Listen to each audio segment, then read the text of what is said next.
a estas dos hondureñas que están contagiadas? Tiene que haberse hecho eso, tiene que haberse hecho. Y además, ¿con quién entró en contacto aquí en Honduras? Con su familia, a qué clínica fue antes, a qué hospital fue, con quién estuvo en contacto. Todos esos son contactos entonces ya de un caso confirmado. Entonces ya le voy a pasar a Carlos Llanes para un resumen, mientras mantenemos estas imágenes de lo que están diciendo nuestras autoridades. El doctor Manuel Sierra también con algunas aportaciones fundamentales esta mañana aquí en Frente a Frente para toda la población. Una de mis áreas de formación es precisamente en inteligencia epidemiológica, vigilancia epidemiológica, epidemiología. Todos estos conceptos vienen precisamente de las Fuerzas Armadas, de la guerra. O sea, y hay algunas cosas que me llaman la atención en estos dos casos. O sea, una es lo que yo llamo el retraso en la notificación. Tenemos un retraso de 5 días, personas que vinieron el 4 o 5 y fue hasta ayer 10 que tuvimos el diagnóstico. Se supone que se está haciendo PCR en tiempo real, que en menos de 2 horas se tiene el diagnóstico, y sin embargo eso no ha sucedido. Eso refleja también la fragilidad que tienen nuestros puntos de entrada. Yo mismo ingresé de Londres hace aproximadamente unas 3 semanas, llené la ficha de vigilancia epidemiológica, se comprometieron a llamarme todos los días y en realidad solo me llamaron una sola vez, nada más. Entonces uso esto como ejemplo para que veamos la fragilidad, sin tomar en cuenta los puntos de entrada ciegos por donde ingresa una gran parte de la población.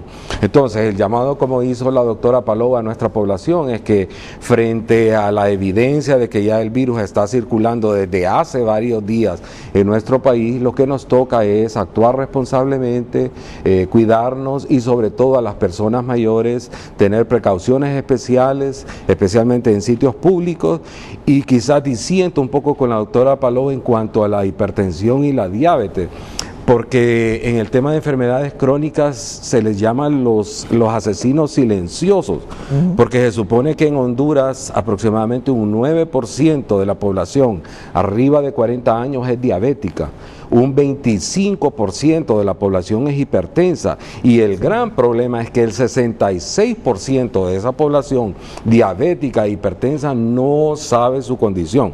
Entonces, estamos en un país donde la capacidad de respuesta del sistema de salud es bien pobre, el sistema de vigilancia es bien frágil, los centros de salud todavía continúan desabastecidos y una población que tiene altos factores de riesgo. Entonces el llamado a nuestra población es a cuidarnos, la higiene personal, a evitar las aglomeraciones, cubrirnos la boca adecuadamente cuando estornudemos o tosemos, y si usted empieza con síntomas, no vaya a su trabajo, no vaya a su casa, cúbrase la boca, y al personal médico que aprenda rápidamente a distinguir los signos y síntomas de una infección respiratoria aguda grave, que eso es lo que nos toca a nosotros, e inmediatamente tiene que haber un sistema de referencia para los hospitales asignados.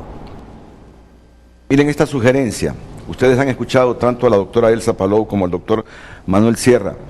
Los niños que están con gripe en este momento, no los envíe a la escuela, déjenlos en su casa y protegidos.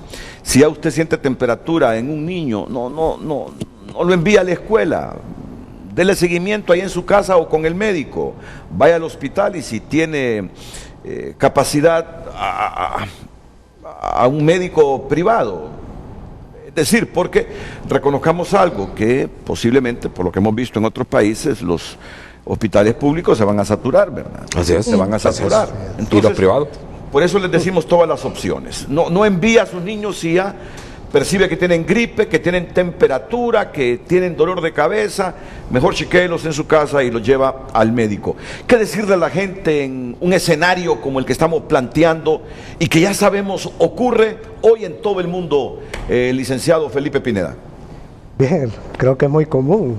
Al vernos nosotros aquí también, conocer la noticia, pues también nos causa un poco de sorpresa, asombro, ¿verdad? Y esto es muy común en nuestra población. Sentir pánico, o sea, puede ser algo que en ciertas situaciones sentir ansiedad es bueno, pero cuando ya estos efectos de la ansiedad afectan nuestro estado de ánimo, nos bloquean nuestras emociones, nuestros sentimientos, nuestro comportamiento, y empezamos a tener dificultades para adaptarnos a los cambios al ambiente. Y esos temores, esos miedos, cuando son mal infundados, principalmente escuchamos mucha información, desinformación, ¿verdad? La gente entra en un estado de shock, de pánico, de asombro, de sorpresa, se frustra, empieza a enojarse porque no tiene la información necesaria, no hay a dónde acudir porque empieza a llegar a los supermercados a comprar jabones gel para las manos, mascarillas, ya se agotaron la mayor parte de mascarillas, la gente empieza también a manipular la información con respecto a eso y empieza a subirle los precios a las cosas. Entonces, estamos creando una conducta de pánico, ¿verdad?, a todo nivel. La falta de información oficial, como decía la doctora, ¿verdad?, saber qué es lo que está pasando, conocer de que en realidad los expertos son los que tienen que dar este tipo de información, es de mucho cuidado y de bastante alerta. La Organización Mundial de la Salud incluso decía, hay que desinfoxicarse. ¿Qué quiere decir? Eliminar esa serie de información falsa que estamos teniendo a través de redes sociales, a través de medios de comunicación, a través de amigos, a través de los chats de WhatsApp, etcétera, porque ahí es donde vemos todo ese reflejo de que hay mucha información falsa y que no es cierta. Entonces, ¿cuáles son los canales? Pues ya sabemos cuáles son los canales que tenemos que acudir, y lo importante es no alarmarse, porque como decía el doctor y la doctora, estos mecanismos, pues hay enfermedades que están provocando tal vez mayores daños a nivel de población, a mayor número de muertes.